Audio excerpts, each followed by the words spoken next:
In the sixth and final part, we will learn the limitations of ecofeminism. More importantly, why this movement is not a universal movement. We have seen its root are available in each country. Why there is not a general kind of ecofeminism? This section is more emphasizing on this one. And here we are having our sixth part. And most often, ecofeminists tend to solely blame men rather than patriarchal worldview for the oppression and exploitation of women and nature. We have seen in some videos and various graphics in previous 5 parts that man is exploiting so many things: nature, women, animals, birds, rivers, sea, air, and water. Everything is under the purview of man. That is why most ecofeminists blame man. And this is perhaps the first weakness. And man, no doubt, he is responsible for several evils, and these evils are applicable on nature, women, birds, animals, and everywhere. But there are not exceptions, as the using all men is extreme, and all men are not equal, and hence this terms remains a weak point. And although we can say that man is exploiter of nature, as we have seen this image, we can find that this woodcutter is responsible for exploitation of several things, but he was honest at least. And secondly, man is a killer of nature. We have seen in the previous image also. And this one, that man can disturb the peace and destroy environment for no reason, just to show his power. And but this is just the first side of the coin. What is the other side? And when we say that man exploit nature, that has two divisions. Here we are having 5 animals, and rabbit, mouse, fish, cock, and frog. Through these 5 examples, we would see on some different angle, like frog, rabbit, and mouse. These are used in medical professions, but there is no humanitarian ground for that. You can kill them in any numbers, like rabbit produce in large number. Similarly, mouse produce in large number, and frogs are available easily. So all the humanitarian rules are not applicable on these 3 animals. For example, if you are going out and you can kick a dog, then people will say, don't hit that, they has life too. But in case of frog, rabbit, and mouse, they have no life. And we blame, if we follow ecofeminists, that man is responsible for the exploitation of women. Then ask ourselves, who is the most exploited creature in the world? And if we look at Indian situation, then we say that Dalit are most exploited people in the Indian case. And but women are those who are exploited even by Dalit. So women is doubly exploited. But the question was, who is the most exploited creature in the world? And answer is fish and hen or cock. These 2 creatures are exploited even by women for food. They kill them, they cut them, they prepare them, and they eat them. So rule of this ecofeminism is saying only one part, other is missing, and that make it hard for society to accept the ecofeminism. And because nature and women might be same, but there are difference in several. And next slide is another weakness, that exploitation, devaluation, and abuse of both nature and women runs hand in hand. Both are together and mostly done by man. Use of but That should not be the case, because they use metaphor of women as nurturing, like earth, and the earth as female, bound as regressive rather than liberating women. So this is a thing that every man look at women like a mother, or the women who produce babies, and sometimes like goddesses, and even these eco-feminists are also presenting them in the same way.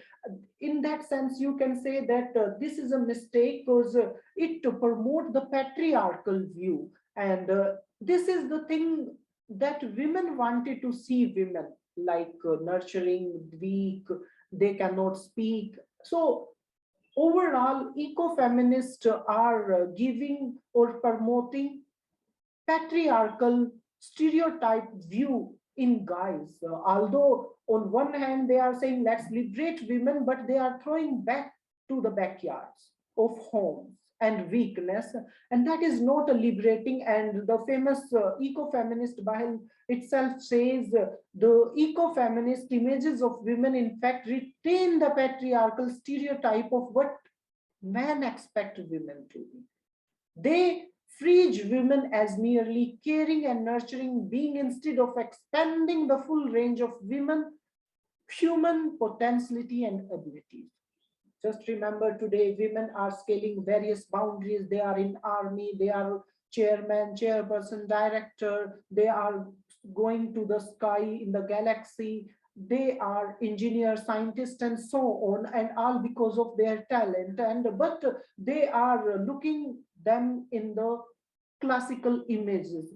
And now, instead of hero, although women achieved so many things, instead of hero, women are presented more as a victim of man's tyranny.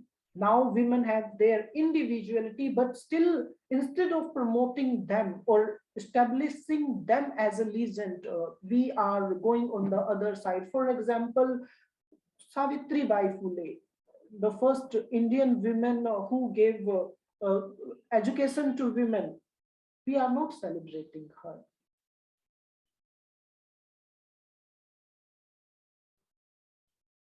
The famous Indian women who became a judge, Cornelia Sorabji. She was the first woman of the world to enter in Oxford University as a law student, become the first law graduate, become the first lawyer and barrister of the world. She was an Indian. But how many us know of her? Cornelia Anandiben Joshi. She was the first woman of the world to become a doctor. How many of her know her? And Sophia Duleep Singh, she was the woman who fought for the rights of women's vote. How many of us know her? But we know only the weak women, and we see, because we see them around, and this is how we limited ourselves. And instead of projecting women as a hero, we see them as villain or man's tyranny. If we look at women's love story, then Sarojini Naidu went out of her caste and get engaged in a love marriage. So, and instead of that, we celebrate something else. And that is why we want to see only the soft side of women. That is why we portrayed it. And if women is hard or hero, then we ignore, forget him, like Cornelia Sorabji, Anandi Ben Joshi, so Sarojini Naidu, Sophia Duleep Singh, and so on. So we do not want women as a hero. We want to see them as soft mother, goddess, and so on. And this is another weakness of eco-feminists. They present women as a caring one, and they only see women taking care of child, household activities. But the second picture, the below one, that they never count. And in their study, man deserve only one place, that is a villain or a victim. And that is why it is hard for eco-feminists to expand its horizon. Another weakness, that is fourth weakness of eco-feminist, is too much academic. Eco-feminist is writing their text in a language which is hard to understand. Secondly, maximum of them are from West, and they are using their languages. It can be English, French, German, Spanish, Portuguese, or whatever. And women from third world countries are not able to decode it. They are regional people, they know their regional language, not even the national language. So it is impossible for them to acquire these texts and read them and take meaning, metaphor, symbol from them and make their movement strong. Instead of that, they start doing it in local language. And Sugatha Kumari's poem Marathinu Satuti, that is Ode to a Tree, is perfect example. And you can see this poem is in regional language, not in English, Urdu, French, Braille, or whatever. So these things are telling that the problem with ecofeminist is their language. They cannot connect with the local people. And now instead of that, local people are creating a movement from regional, and they become from regional to international. And that is from low to higher, not from higher to low. So this is another communication gap, one can say in that sense, and dominated by West, as we know that most of women ecofeminists are largely dominated by the educated middle class Western women, and third world women has no role in them. You can simply say that even India is a big country, like from Kashmir to Kanyakumari. In that, perhaps the most of Europe would come, and that is from going from Haryana to Bihar is like crossing several countries in Europe. And yeah, and we have several languages and which we cannot understand. And even you can say in area, in forest, or in different area, there are so many places where women haven't seen railways even till date. And that is why it is very hard for them to follow new language, British language, American language, or French and so on, read their text and compare themselves. So they stay with their life. And as Vandana Shiva famously says, third women are bringing the concern with living survival back to the center stage in human history. They are trying the foundations for the recovery of the feminine principle in nature and society, and through it recovery of the earth as sustainer and provider. Overall, we can say the West, or the Western women, or Western ecofeminists are presenting the feminist side of women, and that is very aggressive, anti-male. But Indian women are rejecting it and going with the womanhood statement. And this womanhood means understanding the problem of women. Feminism means fighting for their right against men, even when they are wrong. So these things are sometimes not understandable. And one more critique you could add: if you are living in Delhi and a woman is living in the suburban area or the extreme urban area of Bastar, then the feminist movement of Delhi or the feminists of Delhi are of no use for the women in the remote area of Bastar. So this thing is also that, and Western education is affecting mind, and that remains the another weakness of it. And now comes to the Thanksgiving part, because this topic is more like feminist related, and hence maximum of women are given thanks here, and these remains helpful for making me this presentation. And first thank I would give not to a woman but to an institution, that is Ramanujan College, Delhi University, for giving me an opportunity to deliver a small lecture for their college and candidates. My second thanks goes to Miss Jyoti Kushwaha, Assistant Professor, Department of Environmental Studies, Ramanujan College, as she invited me, and I'm thankful for her and her staff and HOD, as well as the committee team which take care of all the activities.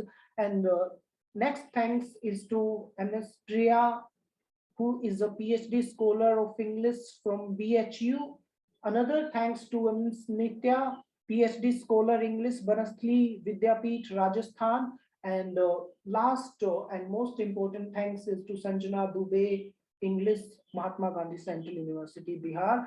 With these women's contribution, I am able to deliver a lecture on ecofeminism, and you can add one more critique that ecofeminist term mostly related to women, but a man is delivering a lecture on it. It is also a critique. I'm not just stalling their space. I'm just delivering my point, because it is not the theme, but also the principle does matter. And I believe in principle, and these principle I put forward to you in this lecture. And this is and surely we will meet someday. In my end is my beginning. So with this, I will say the end. Thank you everyone. Thank you all the listeners, all the participants and fellow friends and professors for giving me an opportunity. And with this, I will say thank you. Take care. Good day.